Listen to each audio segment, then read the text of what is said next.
Welcome to Financial Issues, where we join reality with truth, helping you make the most of your money by honoring God with your investments. Now listen in as we give you the practical tools and advice you need to become a biblically responsible investor.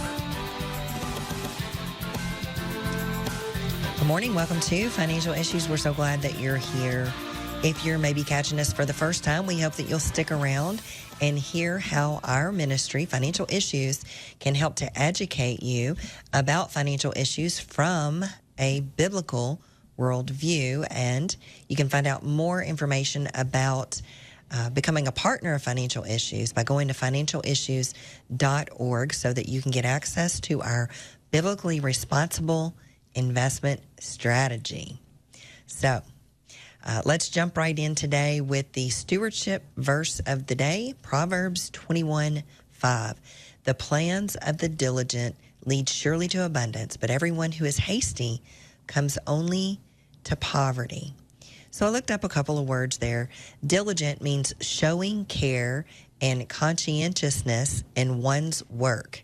So being diligent or conscientious implies a desire, a heart desire, to do a task well and to take obligations to others seriously. Diligent or conscientious people tend to be efficient and organized as opposed to easygoing and disorderly, as the scripture says, hasty. Another example of reciprocity in the scriptures here, reaping and sowing. So when your heart is in it, your desire to operate in excellence will produce an action that will be productive and efficient. When you don't care about a job or a mission, your actions will be hasty, sloppy, and lazy.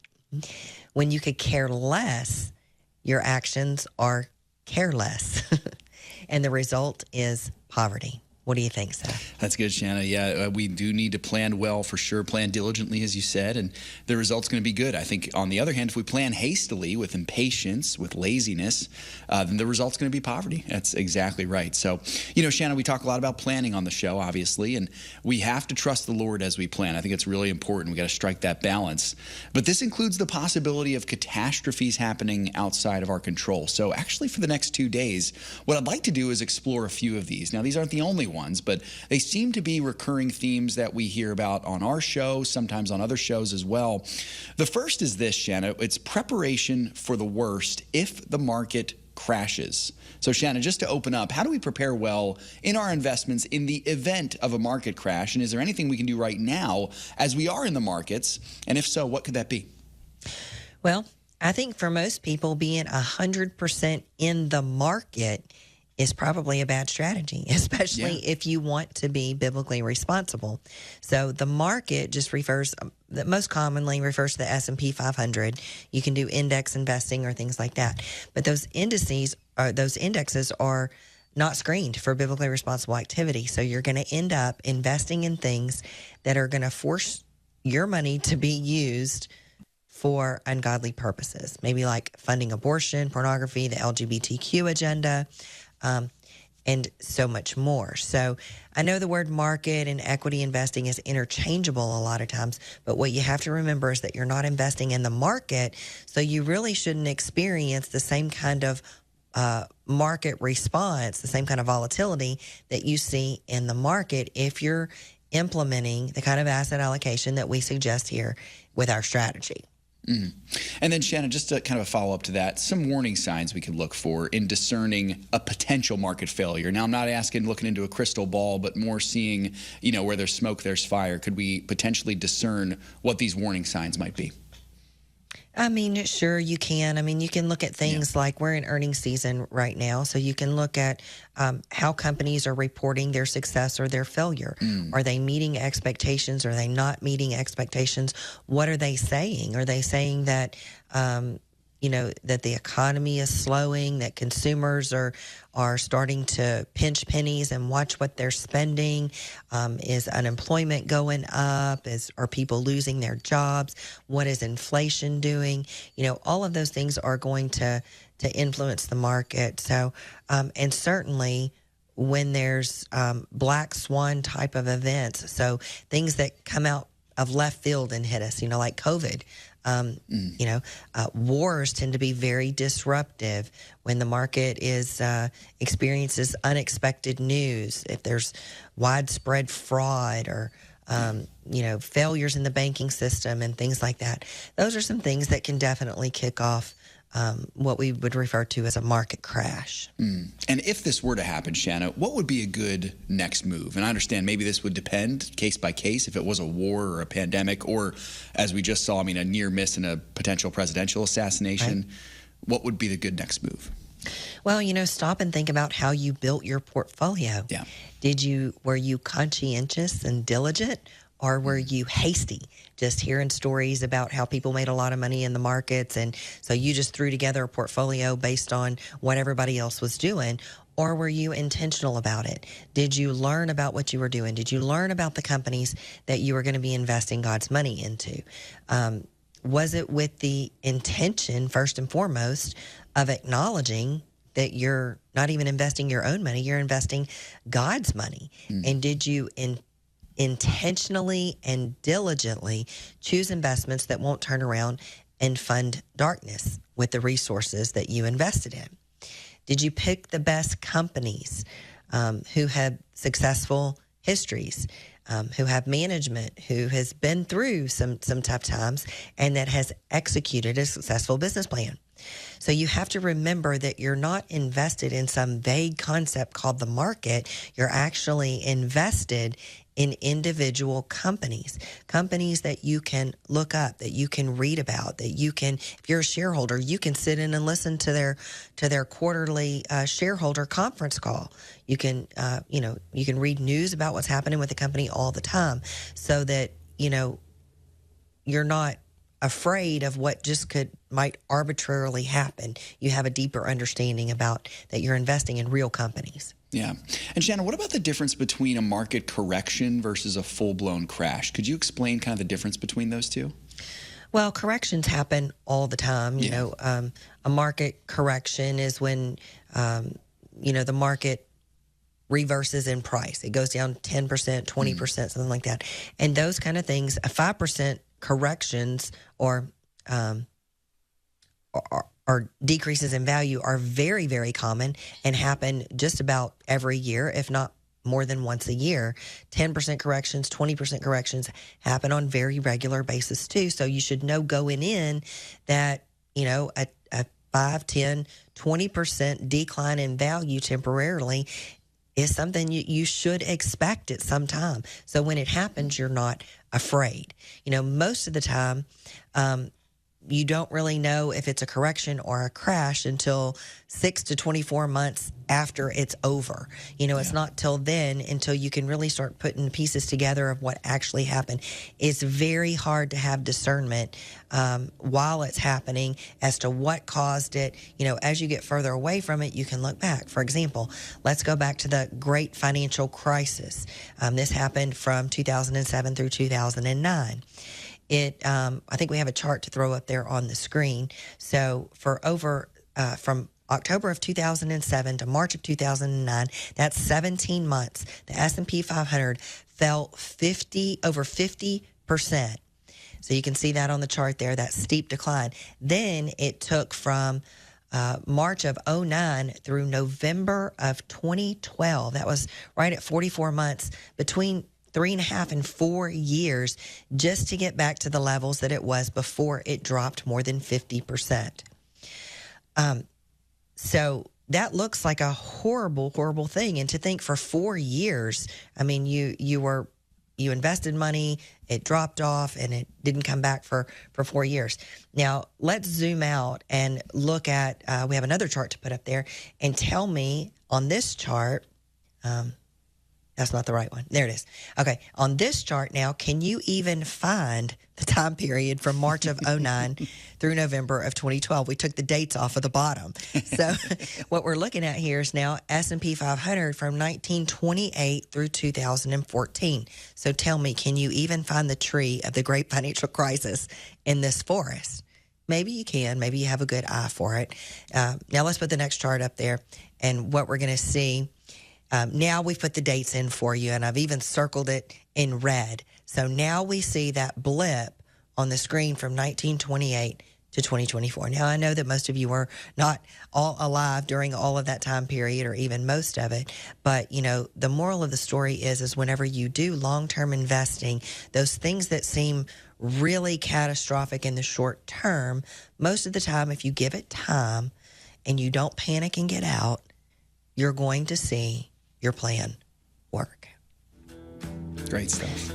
Comforting, Shana. It's good. So, well, I hear the music. That means we have to take a break. I hope that you're enjoying the show up to this point, and we hope that you'll stick with us because we're going to take a short break. We'll be back with more financial issues right after this.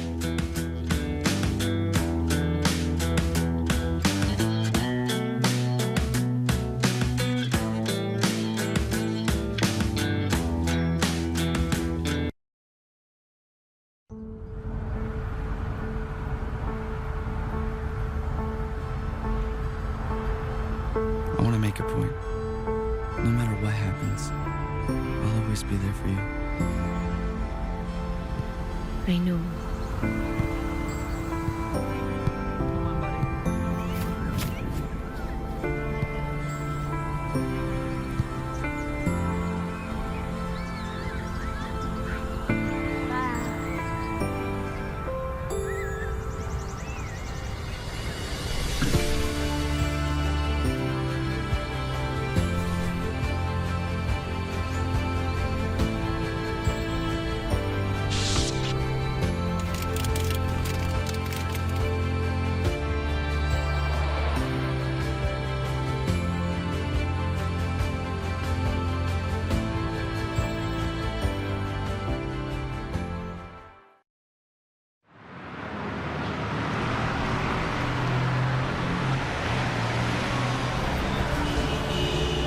Navigating through investment options can be challenging, especially when you're determined to uphold your God-given values. Every dollar you invest is a vote for the world that you want to live in. Let your values guide your investment decisions and help to shape the culture in which we live. Become a beacon of light and pave the way with biblically responsible investing.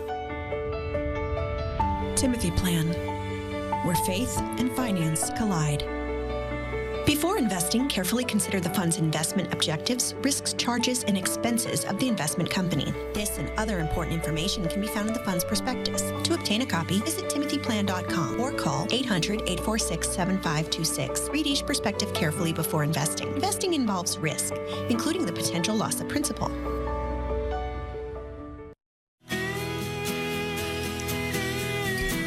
Welcome back to Financial Issues, everybody. Shana, thank you for those comments and that wisdom in that first segment there. I just had a final follow-up question for you with this conversation about not being afraid of a potential market crash. Of course, it's unwise for us to be handcuffed by this fear, but how would you advise us to think wisely as we continue investing in equities in the market, knowing that there's always a possibility for a crash, just like there's a possibility for a car accident if you get into a car, or that a tree could fall on your house if you live in the woods? How would you advise us? Well, I would just remember all of the places in the scripture where it says, do not fear. Yeah. We're human beings and we're prone to fear, but so many times in the scripture, we're told not to fear and not to be anxious, not to worry about anything. So if we find ourselves worrying about these investment decisions, the first thing that we should do is pray about it. If we can't come to peace with the way that we're invested, then we need to do whatever gives us the most peace. But, what I would say is don't get into a 100% equity position or even a very heavy equity position, because we don't invest in the market because it's not biblically responsible just to get into everything that's in the market. We're careful to weed out some things, but don't get in if thoughts of a 20%, 30%, or even a 50% temporary decline scare you. And when I say temporary, it might not just be like the 2020 recession and a market crash that we saw that only lasted about 6 months. It could be like the one that we saw with the financial crisis, where it was, over 3.5 years that it took from peak to trough and then back to where we were. So, don't get all in if that's going to scare you into a state of irrationality, because there's been studies done, and there's a good percentage of people who got out in 2008, and, around 30% of them never got back in. So they locked in what should have been a temporary decline. They locked it in as a permanent loss and then missed out on all of the recovery. So the good thing about being able to direct your own asset allocation in your own investment portfolio is that you can choose how much you get in. So you can asset allocate. I mean, even if you're looking at our asset allocation models, you'll see that, unless you're really young or have a really long time horizon until you're going to absolutely need that money, we don't have a super heavy equity position. So, you're going to balance that with some other things to help mitigate some risk and just follow an asset allocation. So, if you're thinking, well, it's possible to see a 50% decline if I'm 100% in equities. Well, what if I only have half of my investable dollars invested in something that can go down 50% and something else that's stable? Well, then, that cuts your risk right there to seeing a 25% downside. So, that's not perfect math, but it just gives you an idea how asset allocation works. Yeah, that's great, Shana. Thank you so much. I'm sure it's comforting for a lot of people to hear that, and just to get to hear that wisdom also of knowing we don't need to panic. We don't need to fear what might not happen because we serve a God who knows what will happen. Absolutely. Yeah. And I would just take this opportunity to remind you, whether you're a partner, a casual listener, or you're hearing us for the first time, if you know what biblically responsible investing is, we've had, some commentary lately, some feedback from the partners that, man, the sell list is getting long. Well, that's because companies more and more are falling off the wagon and starting to engage in activities that don't align with Christian values, and that we as Christians can't stand to put our money behind, so we're having to sell some things. Now, we have a bright spot here. We have John Deere and Tractor Supply have recently done an about face. They've abandoned their woke agenda, discontinued their DEI departments, and made commitments to stop funding LGBTQ festivals and parades, and they're getting back just to the business of doing business. And so we want to give them a pat on the back. You have just 2 days left, today and tomorrow, to add your name to this letter of encouragement that we're going to be sending to John Deere and Tractor Supply. We hope that you'll hop on over to financialissues.org, scroll down just a little bit, and on the left-hand side, you'll see take action or sign the petition, and you can read how we're going to encourage these companies and add your name to the list. Yeah, it's awesome, Shana. Hey, let's switch gears for just a minute here. I saw a headline that I wanted to get your take on, Shana. The headline's this: the 401k rollover mistake that cost retirement savers billions. So apparently many American workers are actually unintentionally missing out on billions of dollars of investment gains by pulling retirement savings out of the stock market after switching jobs. So when people roll 401k balances from their old company's plan into an individual retirement account, the money is typically held in cash until they select new investments. The problem is many don't take this important step. In fact, 1/3 of Americans roughly who rolled savings into IRAs had still not chosen new investments an average of 7 years later. That's according to some research done. Wow. Many Americans who have cash-heavy IRAs forfeit more than $172 billion in retirement wealth annually that they could have earned by investing in stocks and bonds. So it's a frequent thing that happens, apparently, for younger employees also who are just used to having their savings plans kind of automatically switched in their company plans. What wisdom would you have for us to try to avoid this stuff in light of what this article is saying? Yeah, so it reminds me of a call that we got earlier this week about a partner who has money still in a 401k plan and, hasn't retired, several years ago and hasn't moved money out.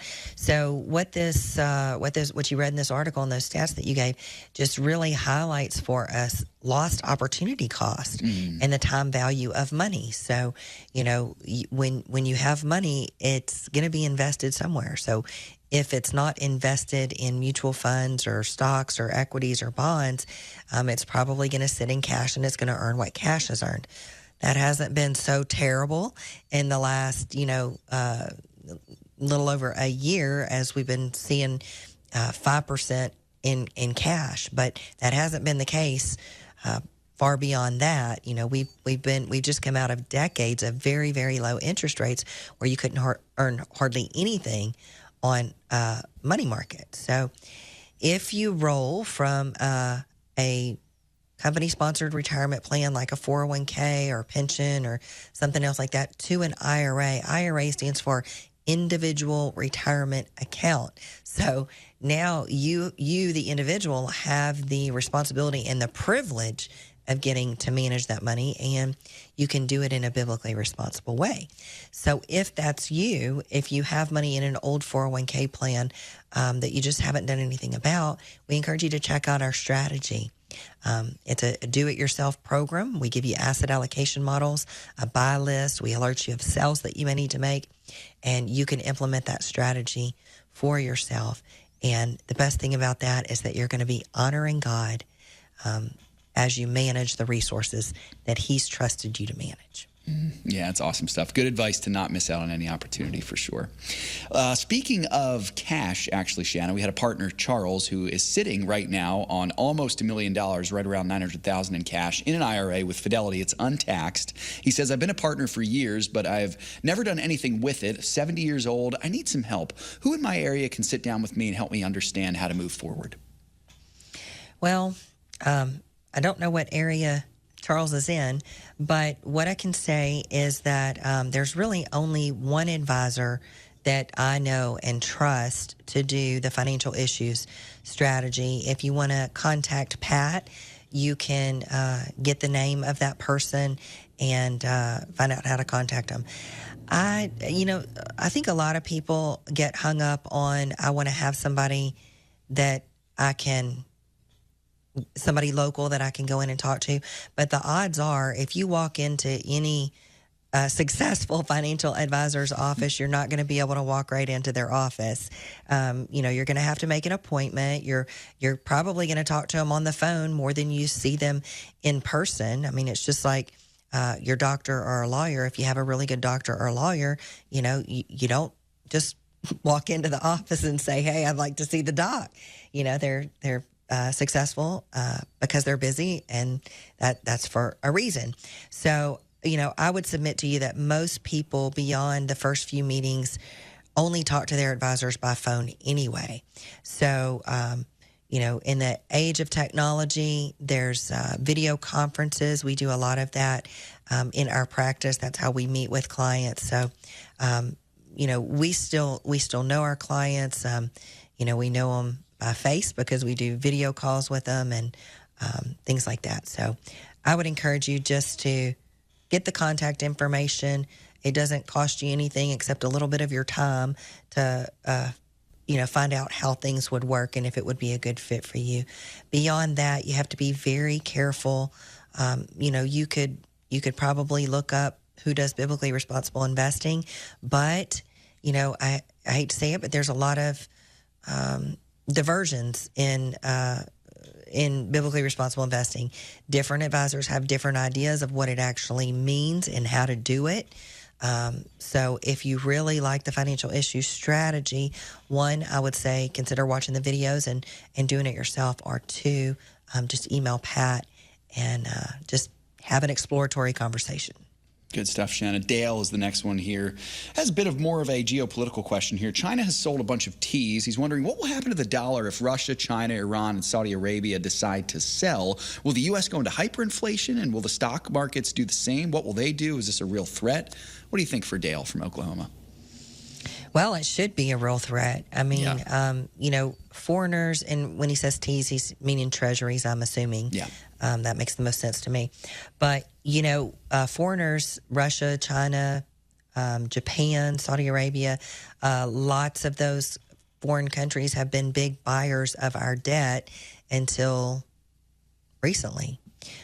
Since COVID, the Fed has been the primary financer of government spending. So, if there's a lot of treasuries that are, and folks, we're still the best looking horse in the glue factory. So our debt, even despite of government shutdowns and out of control spending and all of that for the time being, the U.S. Treasury is still very much in demand. But, we've been adding a fresh $1 trillion of debt every 100 days. We're well on our way to $35 trillion in total debt, if we haven't crossed that already. Meanwhile, our deficit, meaning what we take in versus what we spend every year, is nearly $2 trillion. We collect about $1 trillion in taxes that will be used to pay interest, with zero repayments of principal on the debt that we've already spent. Our existing debt interest, it is greater than our military budget. So you're right, Dale. How can this end well?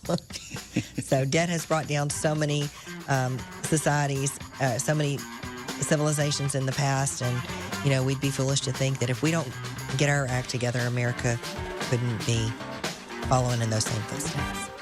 Well, folks, if you have to leave us, we wish you a good day. For the rest of you, we're going to be back with more financial issues, so we hope that you're going to stick around.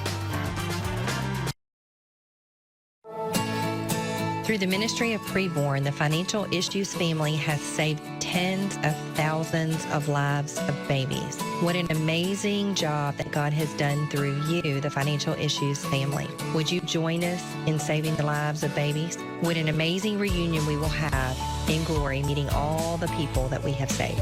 Please go to preborn.org. That is preborn.org, or financialissues.org, and click on the Preborn banner.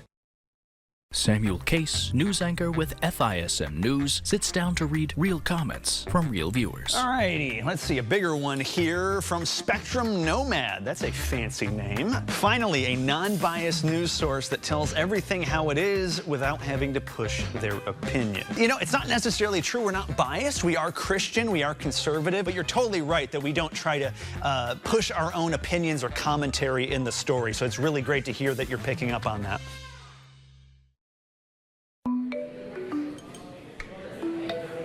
So I'm trying to plan ahead, and I thought investing would be a good idea. I was going to buy some stock from Back4 Tech, Inc.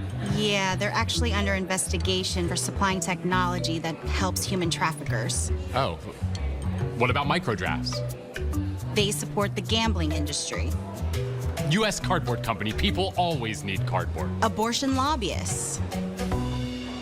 How do you know all this? I just go by the stock list from Financial Issues.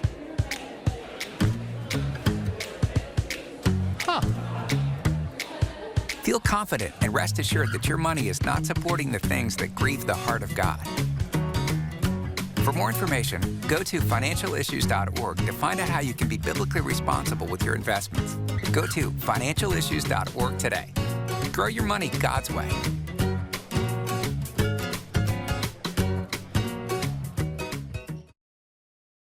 As a member of Samaritan Ministries, your monthly share is a gift that goes directly to a real person in need. While that share takes care of the financial portion of a need, medical needs are complex and include the physical, mental, emotional, and spiritual aspects as well. While the financial gift is important, if we stop there, we miss an opportunity to minister to the whole need of our brother or sister.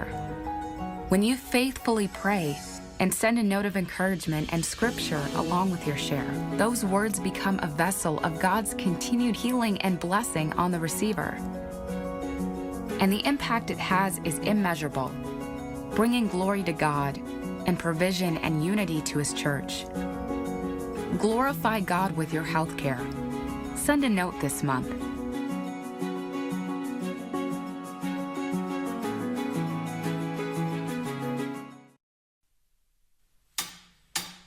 Securities offered through G.A. Reppel & Company, a registered broker-dealer and investment advisor, member FINRA and SIPC. Opinions expressed by Shana are hers alone and are for informational purposes only, and do not necessarily represent those of G.A. Reppel or the outlet on which you are listening. You should consider how the information applies to your situation prior to personally implementing it, and consult any financial professional you work with to make sure it's applicable to your financial plan. Good morning, folks. Good to be here with you all today. Welcome back. Happy to take you the rest of the way here. Hey, you just heard Shana mention about the petition that we have active right now, both for Tractor Supply and for John Deere. Of course, not a petition. It's really a letter of encouragement. I don't do this often, but I'm going to tell you that right now there are over 730 signatures on the John Deere letter, and there are over 830 on the Tractor Supply letter. As you heard Shana say, we have about a day and a half left before we take this down. I would like to get to 1,000 for both of those. So I know there are thousands of people who listen to this show every day. So if you're one of those who have not signed this petition yet, please do so now. We want to make our voices heard. We want to make sure that companies know when they're doing something wrong, but also when they're doing something right.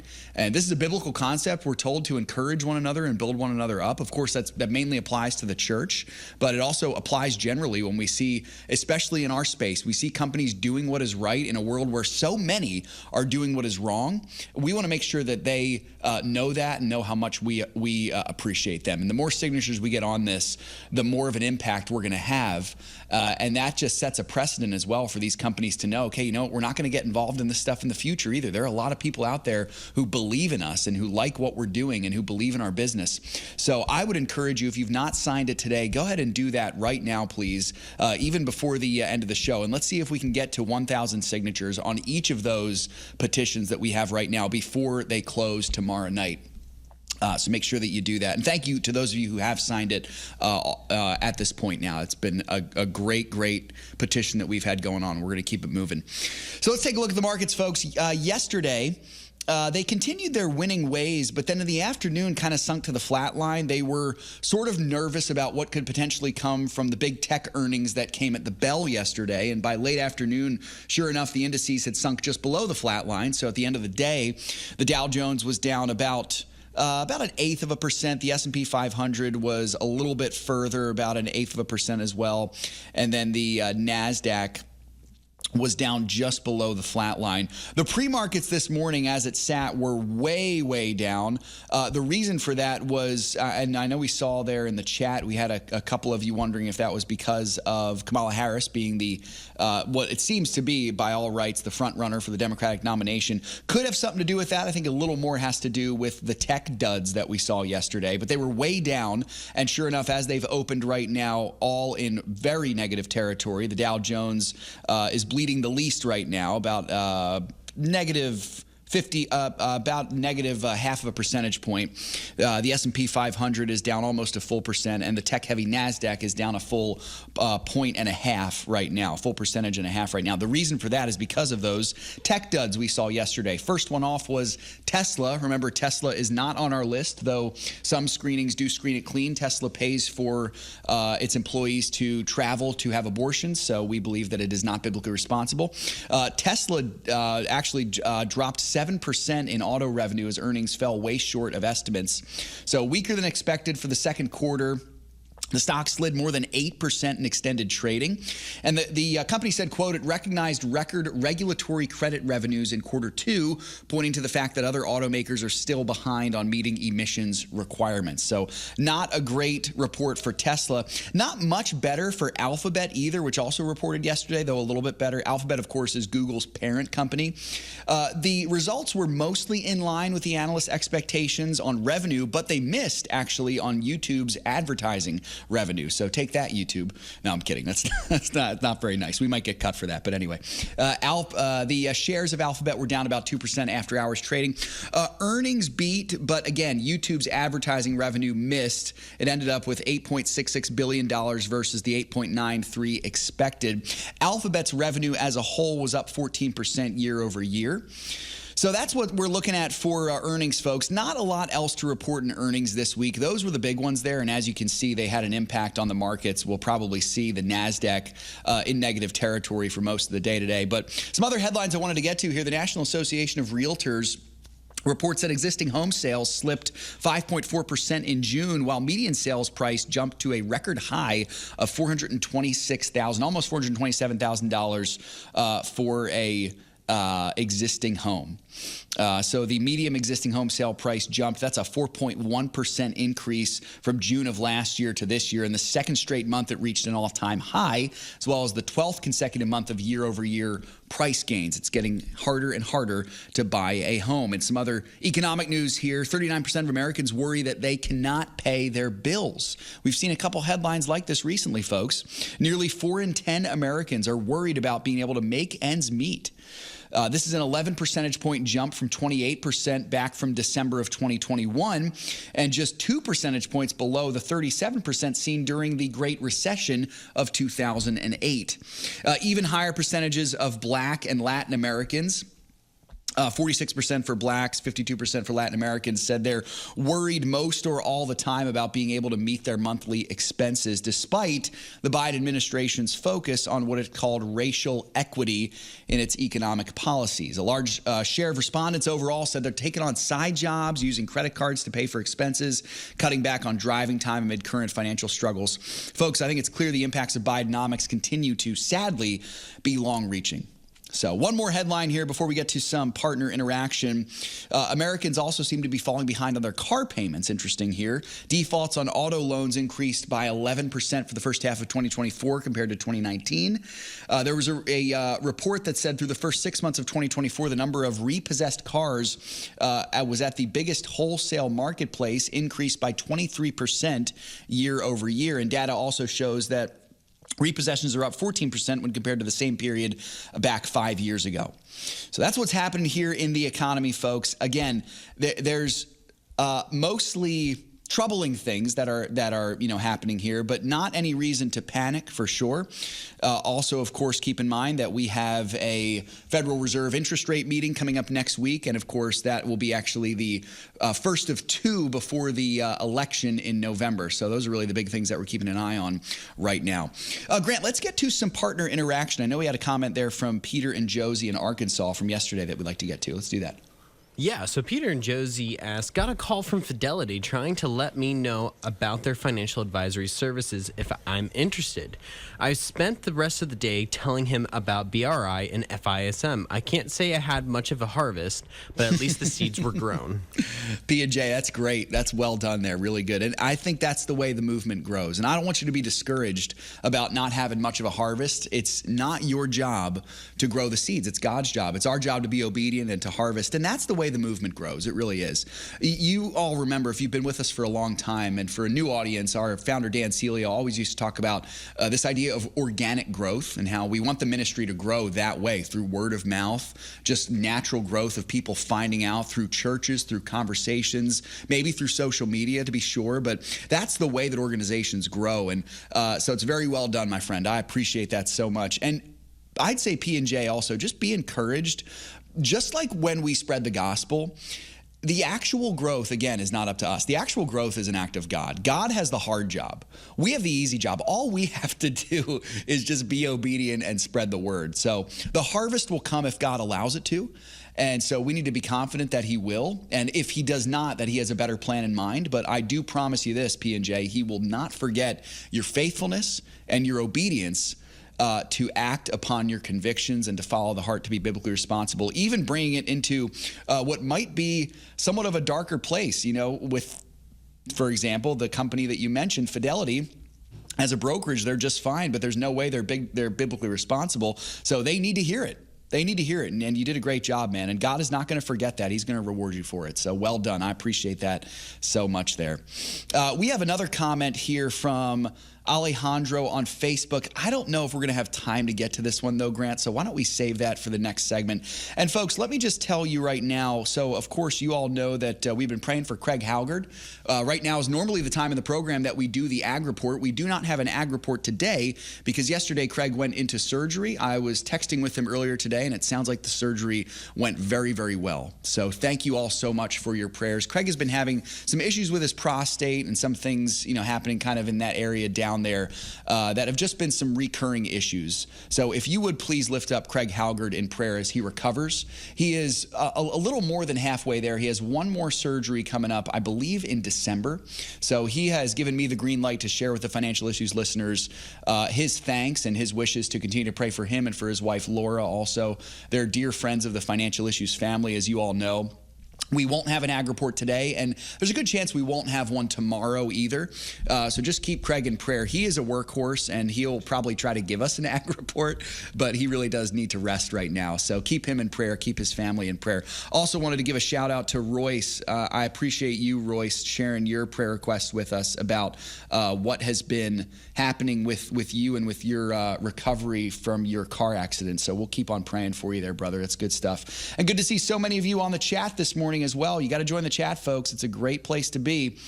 Phone lines, by the way, are open if you want to join the conversation. We got time, 610-363-1110. But we'll get to some more comments on the other side of this break. Happy to be here with you all on Financial Issues. Remember, sign that petition, both of them, if you have not done so yet. And we'll get to some more Financial Issues right after this break. Stick with us.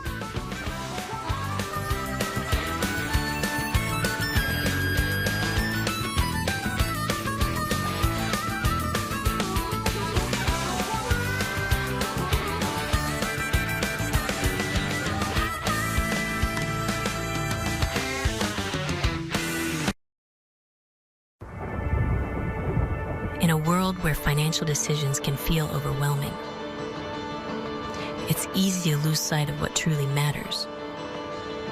But what if there is a way to align your financial goals with your deepest values? Financial Issues has helped us navigate the complex world of finance through a biblical lens.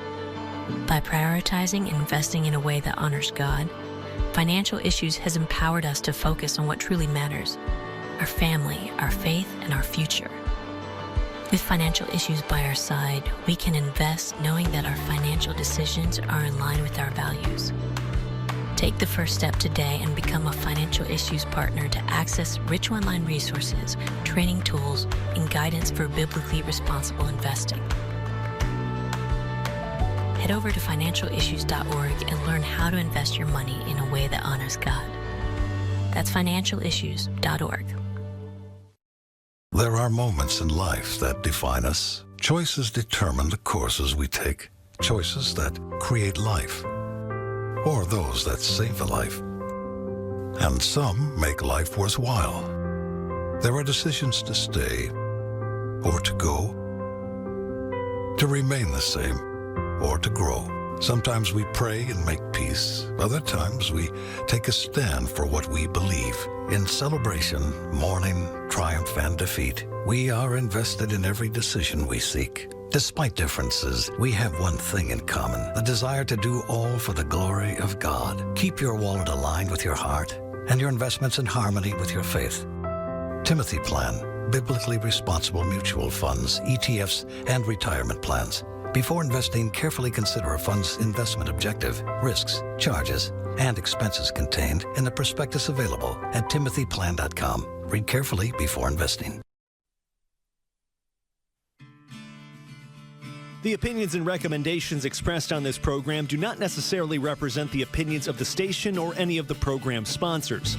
Additionally, all products or services offered by the program sponsors may not be known by the program.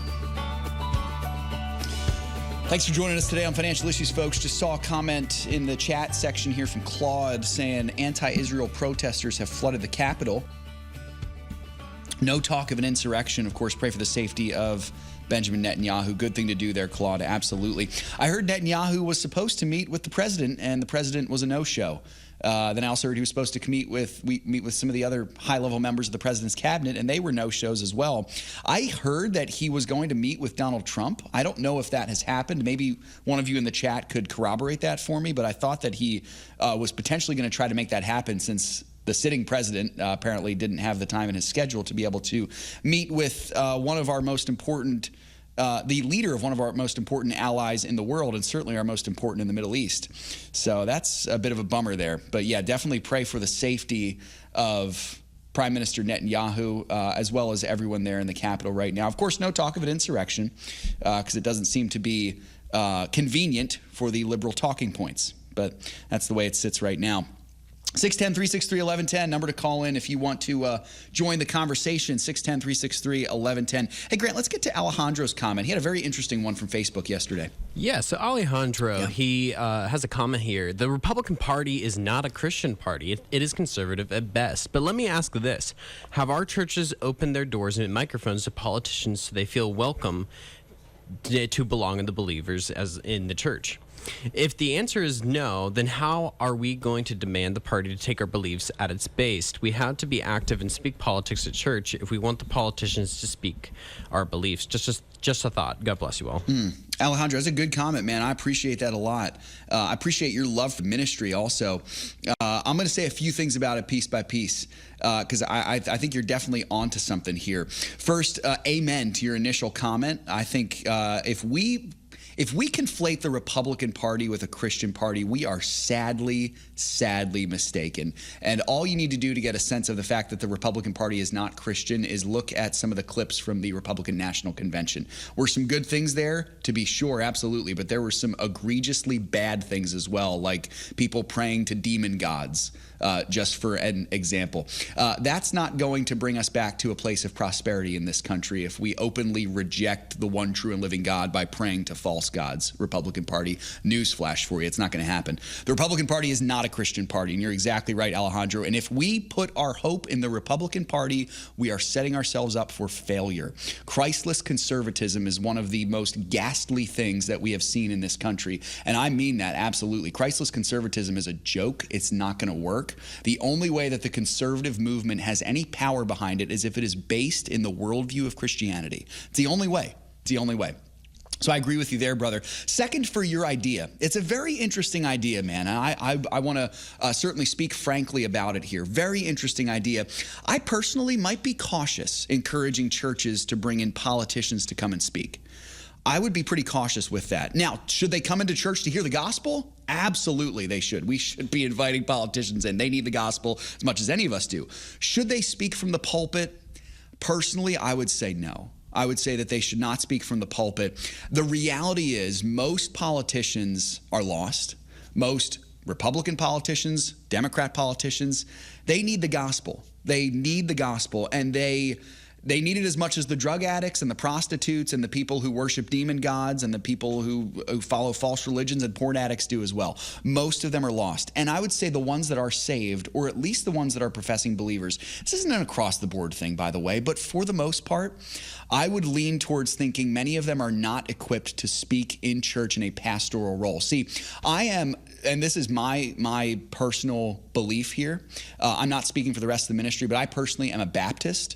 And in the Baptist understanding of the pastorate, the person who is preaching is the pastor. Whether they have a doctoral degree or whether they have an MDiv or any of that stuff, if they're behind the pulpit with a microphone with a Bible open, they are the pastor. They're preaching. Pastors preach. And so if you allow a politician who is unequipped to preach the word of God, that could be very, very dangerous for the flock. Very dangerous. So, and you know, part of the reason for this, obviously, is the Bible has a lot of qualifications for pastors. They're good qualifications. We shouldn't ignore them. They must first be men. They must be godly men. This is all based on, I'm not making this up, folks. This is 1 Timothy 3 and Titus 2. They must be not new converts. They must not be drunkards, good reputation, husband of one wife. A lot of politicians don't qualify, right? So I would say for that, Alejandro, I would avoid that. But I think your thinking is right on. I think it's right on. The answer, I believe, might be the inverse of what you had suggested. We need pastors to use their influence in political issues. That's what we need. We need our pastors to speak to the issues of the day. And I think that's what you're getting at there is pastors cannot be silent about political issues. Now, they have to be careful about it, absolutely, and certainly they should not elevate political issues above the gospel, but at the same time, political issues are oftentimes related to issues of the gospel because politics is so heavily related to morality, what is right and wrong. And so we need pastors, Alejandro, who are going to speak out against abortion. We need pastors who are going to speak out against the gay agenda and call it what it is, a perversion against God. We need them to speak out against election interference because it is sinful. It's lying. We need them to speak out against illegal immigration because it is illegal. I'm not saying that pastors should not seek opportunities to spread the gospel to everyone, whether they're legal or illegal immigrants, but I am saying that pastors need to take a stand on issues where many pastors sadly have been silent. Many have been silent. So rather than bringing the politicians into the pulpits, what I would present is to storm the gates of the political sphere with the Christian worldview. We take the fight to them. And this task isn't just for pastors. It's mainly for pastors. They're the ones best equipped. It's for you and me. It's for us as well. We need to bring the Christian worldview into the political sphere, and I think that's how the fight gets won. So all that to say, Ali, all that to say, brother, I appreciate your comments very much. I would go about it in a little bit of a different way, but I appreciate your heart behind it. And your heart behind it is exactly right. We need to be active. We absolutely need to do that. So it's well said there, brother. And I hope that my critiques of that made some sense for sure. Let's get to the next one here, Grant. What do we have from Kenneth?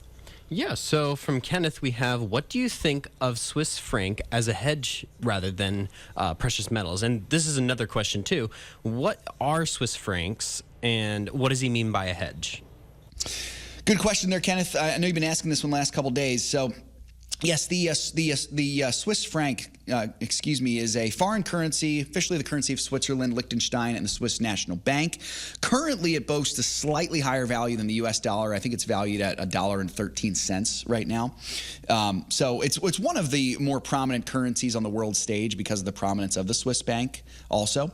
To your question, Kenneth, my answer to your question, and this is based on studying what Dan said, I'm really just repeating what he said, is that this is really up to you. Dan's philosophy with encouraging people to do this, and he would do it from time to time, is that it's not for investment purposes, but for emergency purposes. So you seem to be right on there that you're considering it as a hedge rather than precious metals.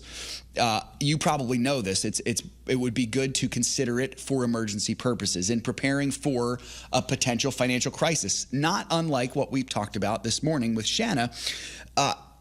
It might totally shut down the banks if it voided your credit cards.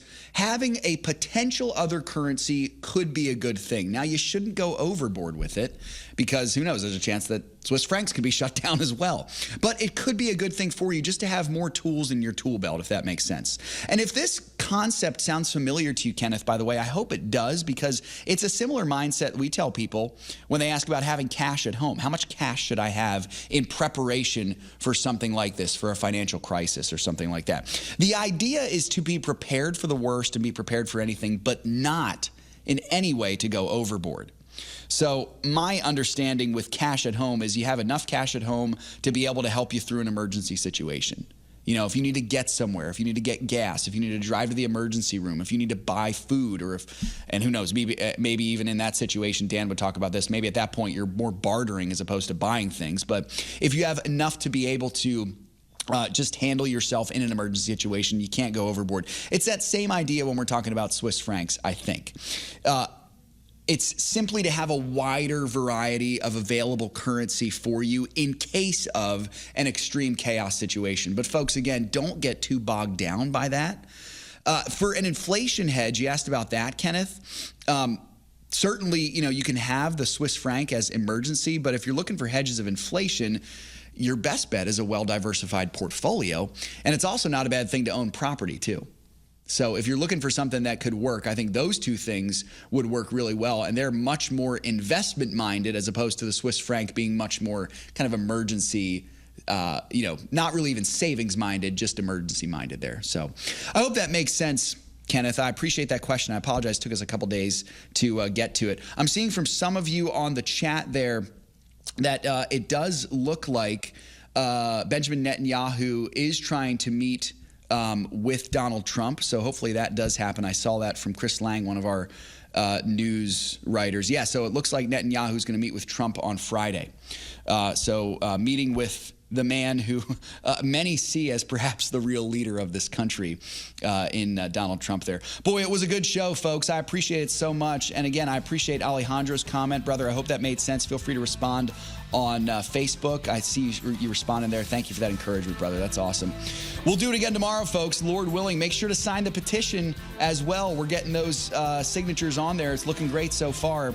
So keep that moving for sure. Let's try to get to that 1,000 goal for each of those by the end of tomorrow. Remember, folks, all you have belongs to the Lord. As we consider everything that's happening around us, we can take a deep breath because it is all His. So let's be found good and faithful stewards with what God has given to us. God bless you all, and we'll see you tomorrow for more Financial Issues.